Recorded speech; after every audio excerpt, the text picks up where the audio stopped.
Good morning, all. Today we are going to see about our second unit in site survey and planning. The topics that we are going to cover today is phases of site analysis, elements of site analysis, factors involved in site analysis, and different distribution system that is used for site plan. First thing that we are going to see about what is site analysis. Preparatory step to site planning. It deals with basic data as it relates to a specific site. Site analysis process. The site analysis, that is the site design process, is divided up into three sections. That is, first one is the research phase, next is the analysis phase, and third one is the synthesis phase. Uh, the first thing is research phase. Research phase is nothing but identification of problems is basically research phase, in which we will be defining the problem and its definition. The site design and the site planning process begins with the initial problem to be solved. This is started by a client contracting a planner to work with particular site. Next is the analysis phase. In this analysis phase, the basic thing is we'll be analyzing the problems and we'll be giving the solution. Analysis involves programming the site as well as the site and user analysis, which is focused on in depth below. There are numerous site elements related to site analysis during this phase. In synthesis phase, from analysis, we'll be giving the solutions. From the analysis, a program is developed, which is part of the synthesis phase. It deals with schematic design of a site plan as well as a preliminary cost estimate of the site. Then involves the more developed designs and the detailed cost estimate. Step 5 is the construction documents of the plan. For the plan, the bidding and contracting the project follows as sixth step. Construction then will take place as a step 7. The final step, step 8, is the site design process, is occupation and management of the site. So this next we are seeing about the site analysis elements. What are the elements that will be considered while doing the site analysis? The first thing is the location. Next is the neighborhood, context, site, zoning, legal elements, natural physical features, man-made features, circulation, utilities, human and cultural factors, climate, sensory. Site analysis is a process of correlation of information of the site with relevance to the suitability for the purpose. So according to the purpose, we will be checking out the different elements mentioned here. First one is a location. In location, what we will do is we'll be checking the connectivity to major streets or landmarks previously existing. Aerial photographs help in the assessment stage. Documentation of distances and time from major places. Neighborhood context.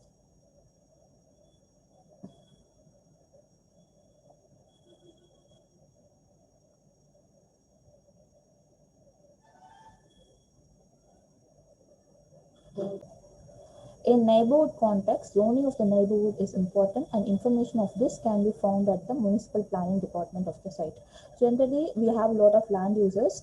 We'll be checking on the land users in CMDA, but according to the site analysis, we also need to check the neighborhood context so that it will be easier for us to proceed with our site analysis, and we can use certain elements that according to the neighborhood context. Features to be analyzed: architectural patterns, street lighting, and condition of existing building, as these things are very important in the neighborhood context. Also include the immediate surroundings of the site and analysis of its reaction towards the site and people around. Other important components of neighborhood include analysis of existing paths. Existing paths includes pedestrian, cycling, and also vehicle. Next is landmarks. Landmarks are distinctive sites that provide wayfinding for people in that area. Next is notes. Notes is nothing but the key public gathering spaces that we used for the local area.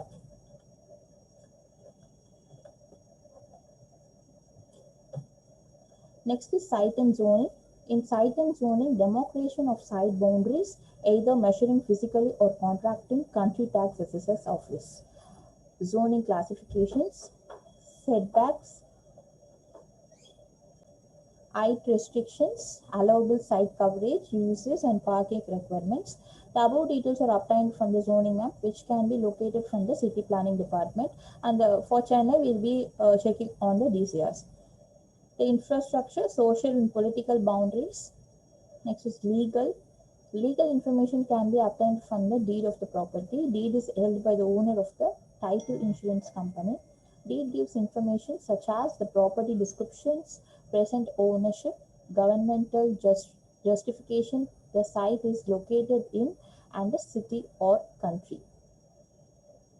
Natural physical features, it involves derived from topographical features of the site, contour maps from survey engineers, analysis of drainage pattern, existing natural features like trees, ground covers, ground texture, soil condition.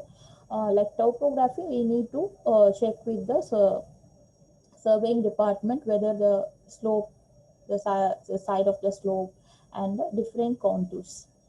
Next is man-made features. Features located on the site such as buildings, walls, fences, patios, plazas, bus stop shelters. The site and location of such features should be directly measured. Documentation of existing historical districts should be made, some of which may already have completed. Next is circulation.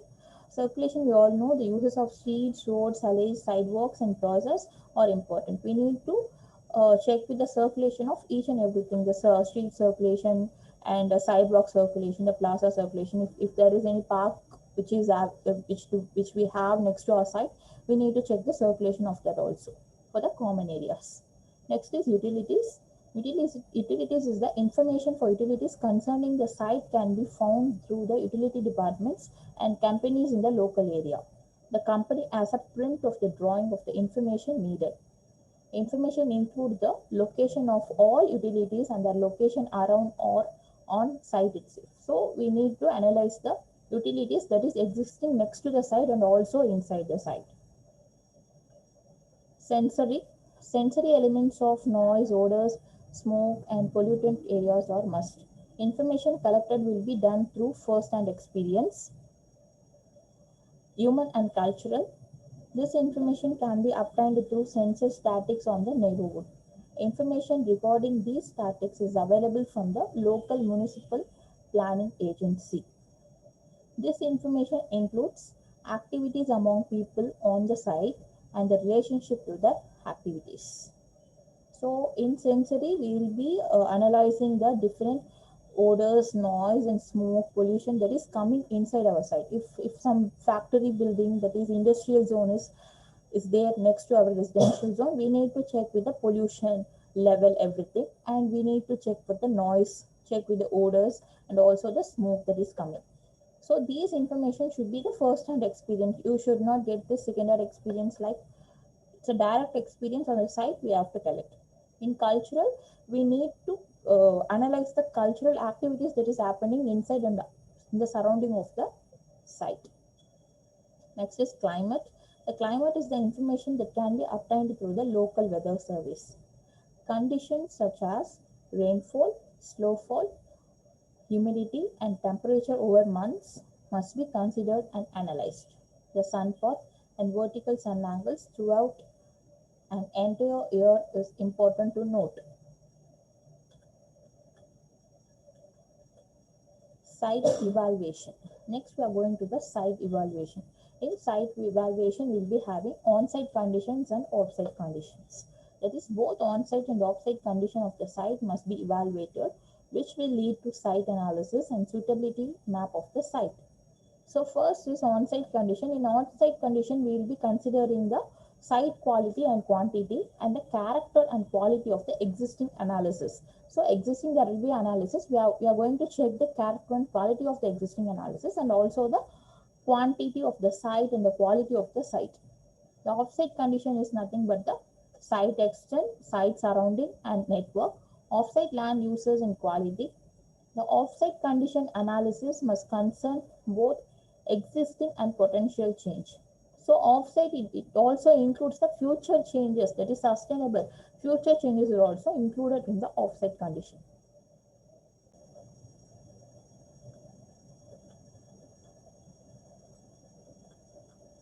Factors involved in site analysis. First is the natural factors. Natural factors that includes geology and soil, topography, habitat, microclimate, hydrology. Its physical characteristics, which includes terrain, contours, soils, water table. In environmental factors, it includes the airflow, humidity, temperature, solar exposure. In geology, it includes geomorphology. Geomorphology is the geology dealing with the origin and nature of landform with emphasis on origin erosion process. Physiography is a description of landform. Bedrock, consolidated rock material lying at various depths below the earth's surface. Geologic map. Next is soil. Soil is classified based on its texture, its proportion of three particle sizes, which includes clay, silt, and sand. Characteristics of soil is based on soil texture, soil porosity, soil chemistry, soil moisture. Soil survey data includes related to building construction and basement, related to water supply and septic system, related to function of land use planning, related to vegetation and wildlife habitat. The information gives what kind of and what depth of engineering and plant value. Chemical property of soil for engineering and plant value. The information on how deep the water table is and how much it fluctuates. Next is topography. Topography is the arrangement of the natural and artificial physical features of an area. The distribution of parts or features on the surface or within an organ or organism. Landform, topographic map and interpretation, slope analysis. A tool to indicate each portion of land which with a person slope to see the potential in developing each part for suitable use. Contour intervals, pattern of landform, natural drainage pattern, unique features, slope analysis, percent slope, site danger signal. The constraints and the opportunity of landform information provided in topographic map includes location, natural features, man-made features, elevation and reliefs, hydrographic, water body, roads, buildings, contour lines. Habitat, vegetation and wildlife. Habitat, the natural home or environment of an animal, plant or other organism. Vegetation map of the existing trees. Existing mature trees with 7 to 10 centimeter or more in caliber. Existing plant group, which is important to preserve the ecology and landscape character. Hydrology. Hydrology is the branch of science concerned with the properties of the earth's water and especially its movement in relationship to land.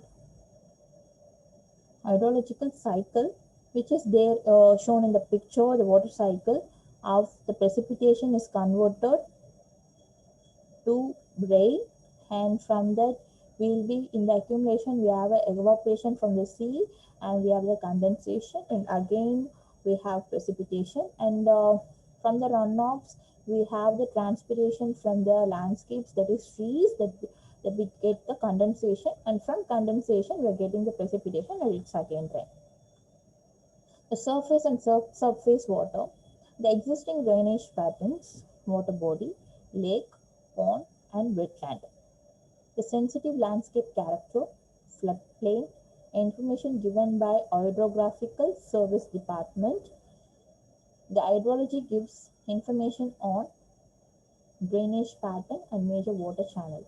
Unique feature and size such as water body, aquifer, and recharge area, the depth of rise and fall of water table, floodplain of 50 and 100 years of storms.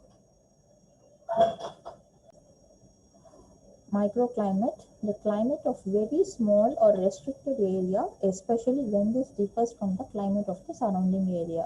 The factors affecting the microclimate is again soil, topography, water, vegetation, and artificial structures. Department of Meteorology gives information of the climate changes, weather forecast, and seismology. So generally, why we need microclimate in the sense in Chennai itself we have different sites, and in particular site if we have lot of landscapes and water bodies and soil condition is good, the microclimate of that particular area differs from the other site areas, climate of other site areas. That is very important to check with the microclimate. Next is man-made features. Man-made features including existing land use. It gives information on existing use, on-site and off-site conditions, potentials of change, color symbol of land use, facilities or site amenity, site surroundings, aerial photographs, overview of site, and site surrounding and its fabric. Man-made features. This gives information on linkage and movement pattern, communication, circulation system, accessibility, potential of change, legal regulations, and historic association. This gives information on density, that is FAR, density control device, which will quantify and limit the amount of building footage. So this is called the FSI also, the floor space index. They will be saying the local regulations will inform us about the changes in the FSI. So according to that, we need to give the density of the building. Zoning district, setback, fire lane and other regulation, parking schedule, legal regulation and historical associations. Other information includes architectural structures, utilities, sewage disposal and irrigation system, roadways, parking. In cultural aspects, which includes visual qualities and relationships. So in cultural, what are the things that we will include is history, present use, aesthetic quality.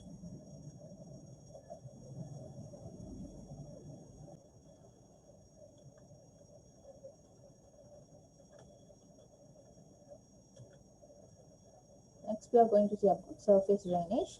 Surface drainage refers to the removal of surface water by development of slope, the land, utilizing systems of drains to carry away the surplus water. So, the surface drainage system consists of shallow ditches and should include land smoothing or land grading. This type of system is suitable for all slowly permeable soils and for soils with clay subsoil. Surface drainage is very useful in removing excess water from land in a controlled manner and as quickly as possible through your artificial drainage system or natural water course. So this picture shows the natural ditches. We can see this in the agriculture lands. These are the natural ditches which will collect the surplus water. These vary in size and length and categorized as follows. A shallow surface drains that is up to 0.3 meters deep, that is nearly 1 foot, formed by hand shovel or spinner cuts, useful for removing ponded water from shallow depressions to larger drains or streams. They are generally not suitable for draining large flat areas. They tend to be temporary since they are often plugged by plant animals, silt by quickly, overgrow with less desirable species, wrecked by machinery in wet weather, and so on. They are very inconvenient for feed out or passenger vehicles and fooder conservation equipment. Medium sized drains, that is 0.3 meters to 1 meter depth, this is nearly 3 feet depth, which is made by excavators or specific drainage machines, usually V-shaped with a flat bottom with enough slope to ensure that the water is removed quickly. This V-shape is used for the slope so that the water will be get drained easily. This is usually not a problem because they are used on the flatter areas. The velocity of water flow should be slow on sandy clay loam soils and can be quicker on clays and clay loams. The slope of the drain bank should be such that banks on the depth of the collapse. Each soil type has its own natural slope that will not collapse, and machine formed banks should be similar or even less steep. Clays may have a batter of 1:1, silty and clay loams 1:1 to 1:1:5, and sandy loams is 1 is to 1.5 to 1 is to 2, while looser sandier soil should be 1 is to 2 to 1 is to 3 or less. The size of open drains depends on the amount of water to be removed or intercepted and formulae are available to calculate the required design parameters. The time to construct open drains is when the topsoil and subsoil is soft enough to dig, but water presence is not a problem, usually in the late spring, early summer, and autumn. So these open drains have a lot of disadvantages too, which includes they need regular cleaning because we have, since it is a open drains, it has more drains, and from agriculture land it gets more weeds. So it can be dangerous to animals, machinery, and people if unnoticed. If fenced, cleaning is more difficult. If it is not fenced, uh, the animals, machinery, people will be stick out quickly. Fencing adds extra cost and maintenance. Tends to become deeper and wider if not maintained by professional machinery operators. Not suitable for subsurface drainage and loss of ground. Grassed waterways, usually shallow, as shown in the picture, varying in width from narrow to meter wide, but are constructed such as they are often grazed as a part of paddock. They are sometimes used to bring drain outflows down slopes to prevent erosion without considerable expense. Their steepness should be less than 1 is to 4. That is, vertical is to horizontal. Vertical is 1 and horizontal is 4. Since it is a wide, shallow, a dense and unbroken grass sward is essential and should be established before it is used to discharge water. The amount of water to be removed and steepness of the slope will be determined the size and shape of the waterway. The good rule of thumb is that steeper the fall, the wider the waterway. Next is umps and aloes. The practice of forming the ground surface into parallel convex humps surfaces separated by the gaps. The umped shape sheds excess moisture relatively quickly, while the aloes act as a shallow surface drains. Humps and aloes are useful in areas or on soil types that are not suitable for tile or mold drainage. The humps and hollow systems comprises lateral surface drains which discharge into headland drains, which in turn discharge via short open drains or shallow pipes into natural watercourse or open drains. Dimensions: humps may vary from 10 to 20 meters spacing, but the wider the hump, the more soil that must be moved, and the water runoff may be substantially slower because it is more. So it substantially we can slow down the water flow. The arms wider than this may not drain at all there in their certain centers, which also includes the disadvantages in which arms and hollows make it more difficult for machinery activities such as water conservation. The arms may be overgrazed while the hollows have become pugged. The depth of the topsoil must be enough to allow the arms and hollows to be formed without exposing the poorer and nutrient deficient subsoil. Alternatively, more soil will be required to be moved to ensure a covering of topsoil in the hollows. Leaves or graded banks. These are surface channels often formed on sloping land in such a way that the earth removed from the bank or leaf on the downslope of the channel.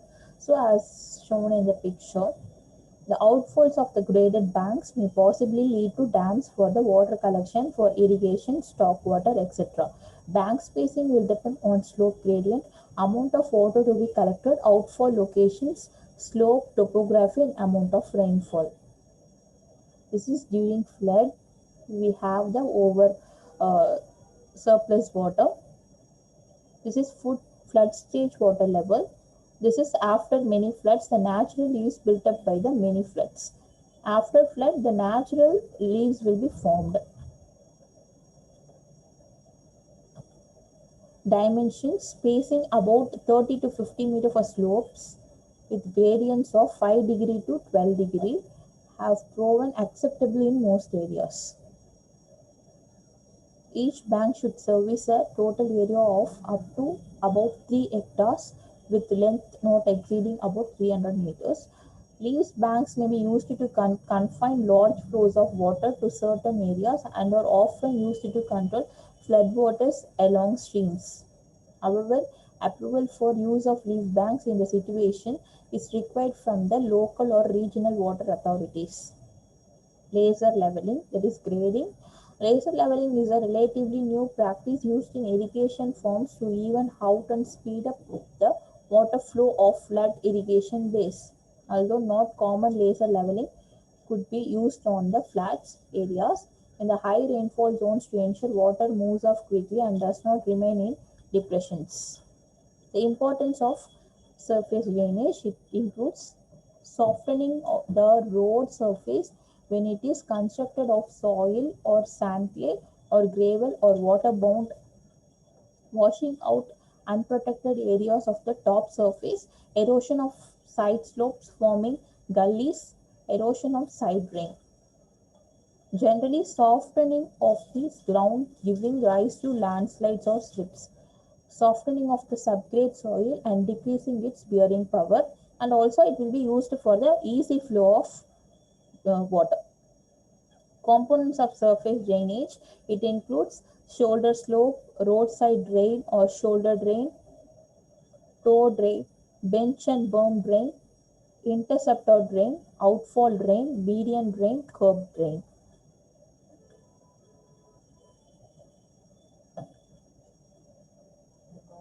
Subsurface drainage. A subsurface drainage system consists of a surface or subsurface outlet and subsurface main drains and laterals. Water is carried into the outlet by main drains, which receive water from the laterals. Submains are sometimes used of the main drain to collect water.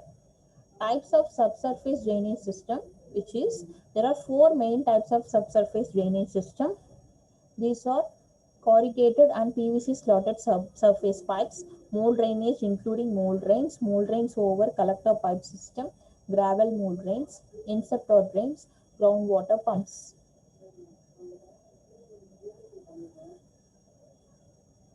Infrastructure. The basic physical and organizational structure and facilities, example, building, roads, power supplies, water supplies needed for the operation of a society or enterprise. The sources of water from rain, we have two sources. We have surface sources and ground sources.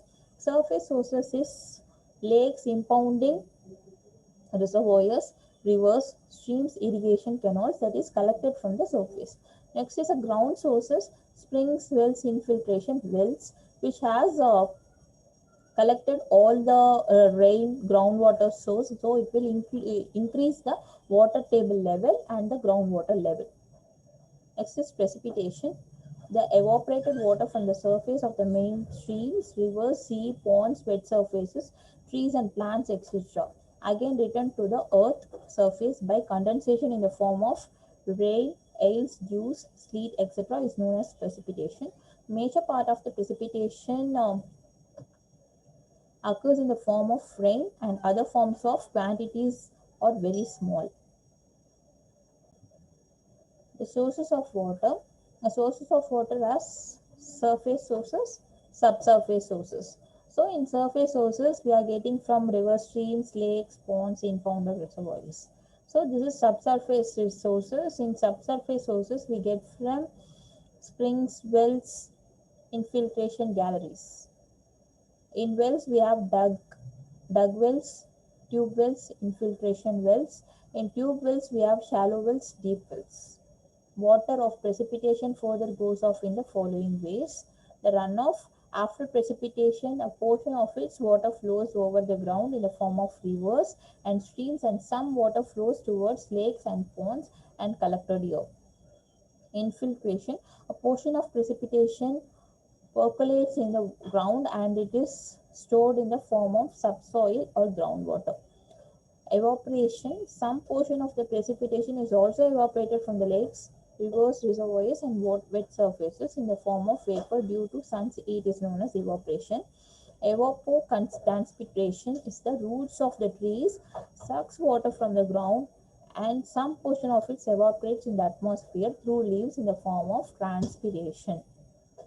So these are the sources of water through precipitation. Surface sources, that is all the sources of water can be broadly divided into one is surface sources, again the second point what is subsurface sources. The surface sources further divided into streams, rivers, ponds, lakes, impounding reservoirs, etc. So natural ponds and lakes, which includes in mountains, at some places natural basins are formed with impervious bed by springs and streams known as the lakes. The quality of water in the natural ponds and lakes depends upon the basin's capacity, catchment area, annual rainfall, porosity of the ground, etc. But the lakes and ponds situated at higher altitudes contain almost pure water which can be used without any treatment. Streams and rivers. Rivers and streams are the main surface source of water.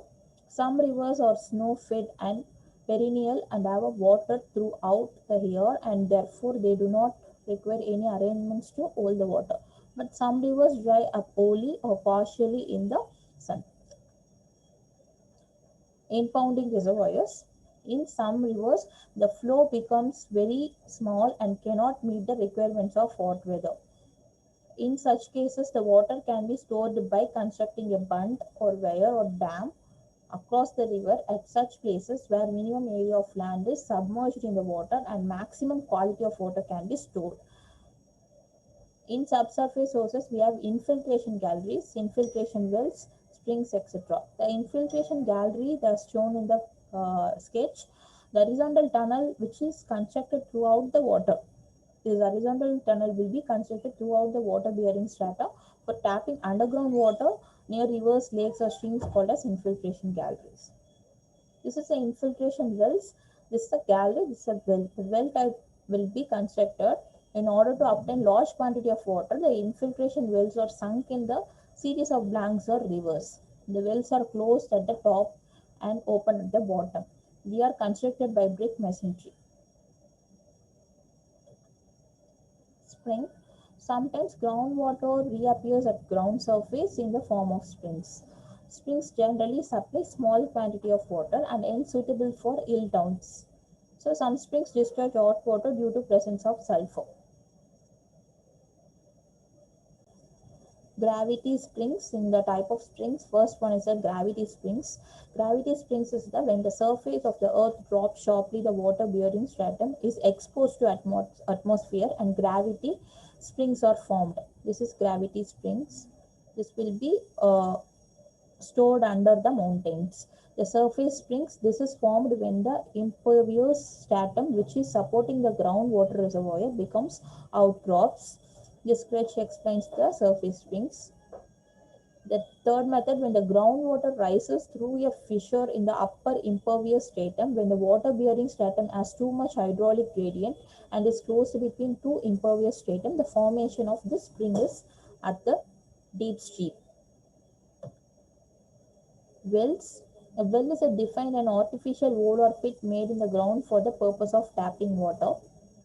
In India, 75 to 85% of Indian population has to depend on the wells for its water supply. The three factors which forms the basics of theory of wells are geological condition of earth surface, porosity of various layers, quantity of water which is absorbed and stored in different layers. The three factors which form the basics of theory of wells are geological condition of earth surface, porosity of various layers, as we see, quantity of water which is absorbed and stored in different layers. There are three types of wells that is used. There is shallow wells, deep wells, and tube wells. This is a shallow well. The picture shows a shallow wells. This is a deep well. The shallow wells are constructed in the uppermost layer of the earth's surface. The diameter of the well varies from 2 to 6 meters and a maximum depth of 7 meters. These wells are also called draw wells or gravity wells or open wells or drag wells or percolation wells. quantity of water available from shallow wells is limited as the source of supply is uppermost layer of the earth only at sometimes may even dry up in the summer. Hence, they are not suitable for public water supply schemes. The quantity of water obtained from shallow wells is better than the river water but requires purification. A shallow well should be constructed away from septic tanks, soak pits, etc. because of the contaminated of effluent. The shallow wells are used as the source of water supply for small villages, undeveloped municipal towns, isolated buildings, etc. because of limited supply. The deep wells obtain the quota of water from the aquifer by low impervious layer. Intake for collecting surface water. The main function of the intake works is to collect water from the surface source and then drainage water so collected by means of pumps or directly to the treatment of water. Intakes are structures which essentially consist of opening, grating or strainer through which the raw water from the river, canal or reservoir enters and carried to the sump well by means of conducts water from the sump well is pumped through the rising mains of the treatment plant. Types of intake structures, which is lake intake, reservoir intake, river intake, canal intake. Water treatment. Water available in various sources contains various types of impurities and cannot be directly used by the public for various purposes. Before removing the impurities. For potability, water should be free from unpleasant tastes, odors, and must have sparkling appearance. So this unpleasant taste, odor, and the spark is to be considered for the potability. The surface should generally contain large amount of impurities. Therefore, they require sedimentation, filtration, and chlorination as the treatment only for the potable water. If the water contains algae or other microorganism, pre-chlorination has to be done. Tastes and odors. Dissolved gases like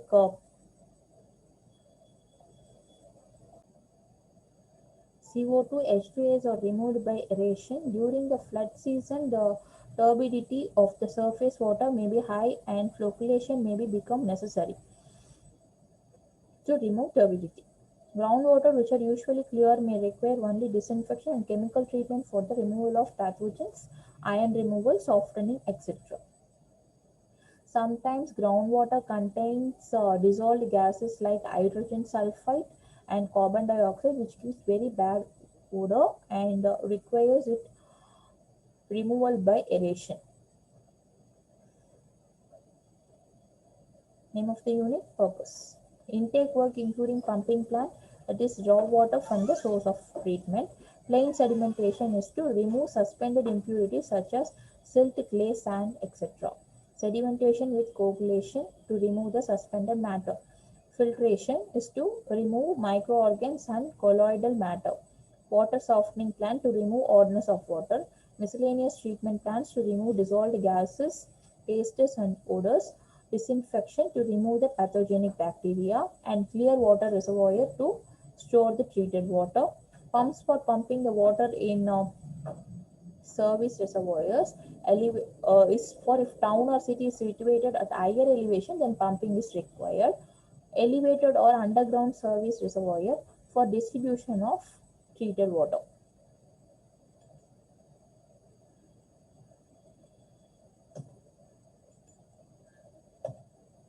Water distribution. After treatment, water is to be stored temporarily and supplied to the consumers through the networks of pipelines called distribution system.